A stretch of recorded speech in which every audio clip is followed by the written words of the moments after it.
Good evening, my cherished settlers. Today, we stand on the brink of a new era of prosperity and innovation.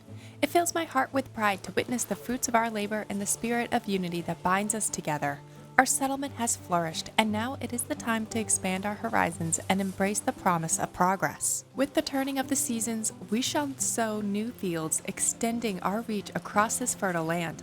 These fields shall yield bountiful harvests, ensuring that our granaries overflow and that no family goes wanting. But our ambitions do not end with the plow and the seed. Behold the construction of a grand windmill. This marvel of ingenuity shall grind our grain with unmatched efficiency, transforming the fruits of our fields into the flour that will sustain us.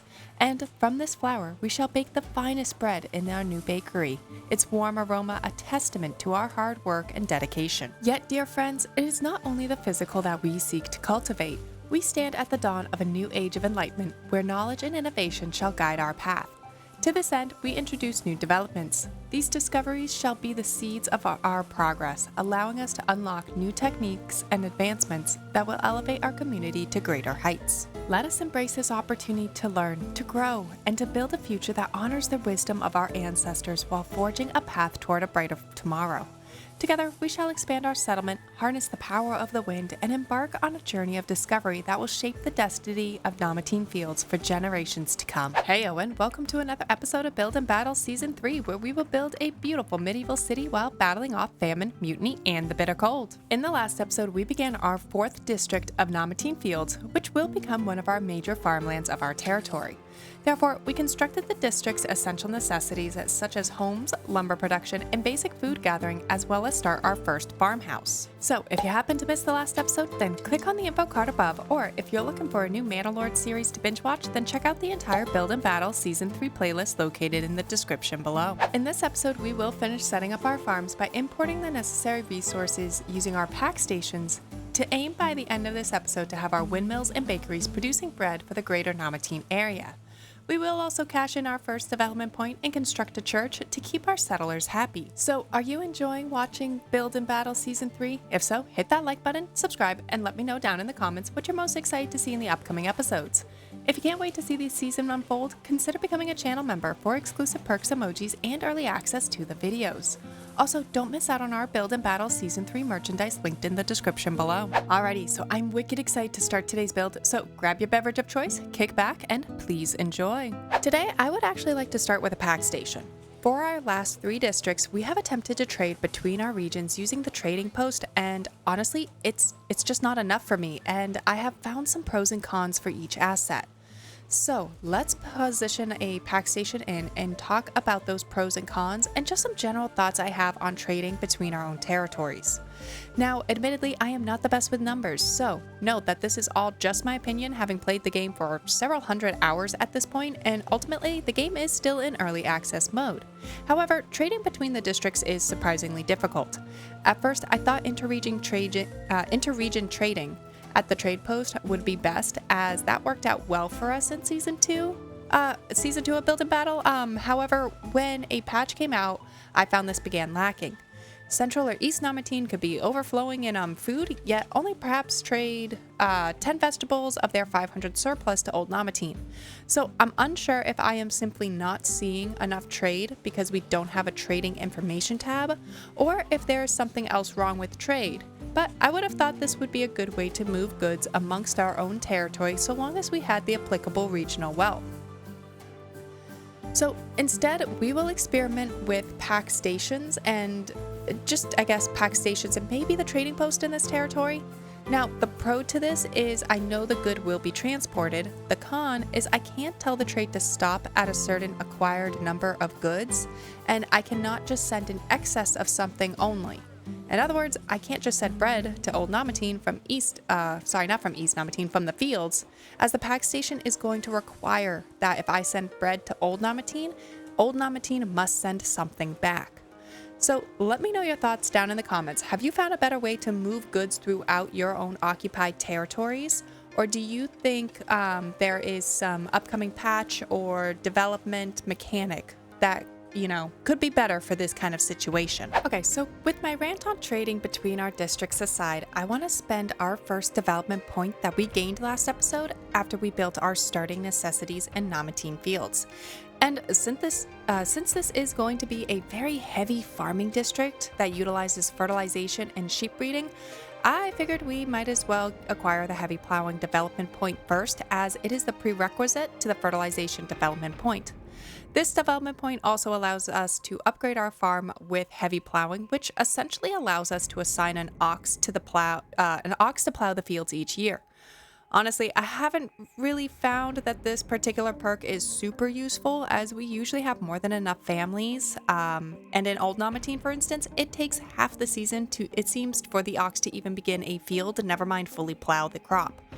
So for now, this merely is a prerequisite, as I do really enjoy the fertilization perk, and it is the ultimate goal in acquiring the heavy plowing. Alrighty, now let's dig into the building. So today I wish to get our bread production up and running so we can immediately begin exporting it to Old Namatine via the pack stations. As you noticed in our time-lapse while we built the pack station, we have already begun trading some berries from Namatine fields for planks at Old Namatine. This will allow us to build the windmill necessary for converting the Emmer into flour, as well as some other items that we may build today. We will then also build a communal bakery and the rest of our fields. So let's start with building a few more fields while we wait for the pack station to bring in our planks.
Next, I'd like to build a windmill, and I'm going to possibly alter the little roundabout we made last episode, as I think I would actually like to squeeze that in right here. So this area right here where we had started our settlement. So let's first see if we can squeeze the windmill into this existing roundabout, and if not, we will redraw the road so that it will fit instead.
finally, let's get our communal oven in and possibly some more housing, as we will need a hefty workforce for this settlement with all the farmhouses, fields, etc.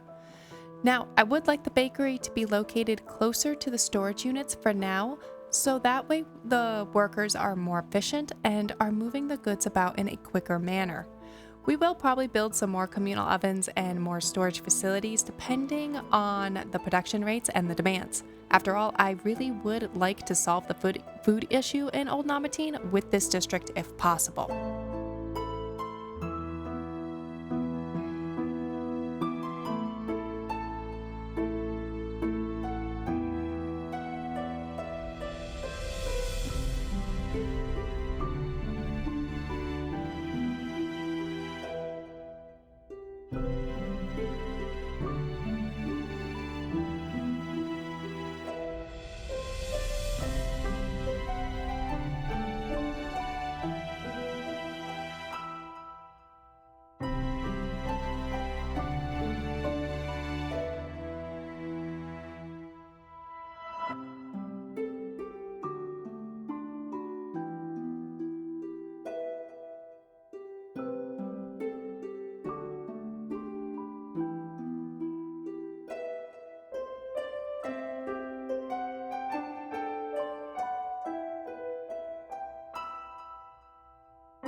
Finally, before we wrap up today's episode, let's place in a church so we can upgrade our housing to level 2.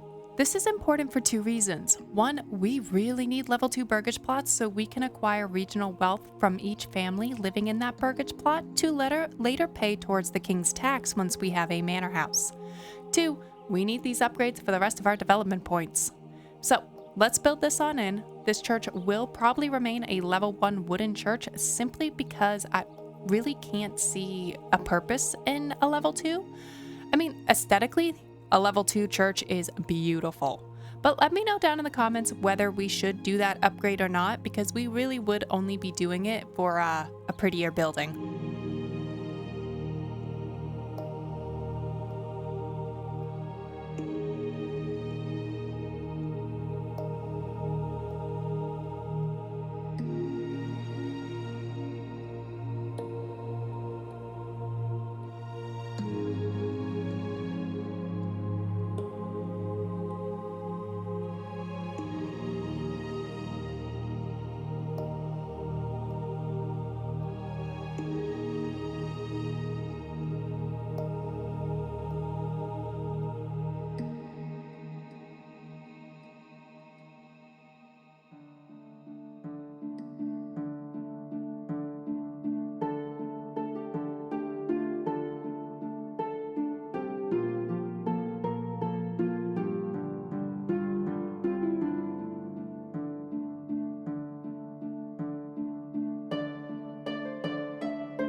Alrighty everyone, I think that just about wraps up today's episode. If you enjoyed today's episode, please hit that like button, subscribe, and leave me a comment down below letting me know your thoughts on today's build.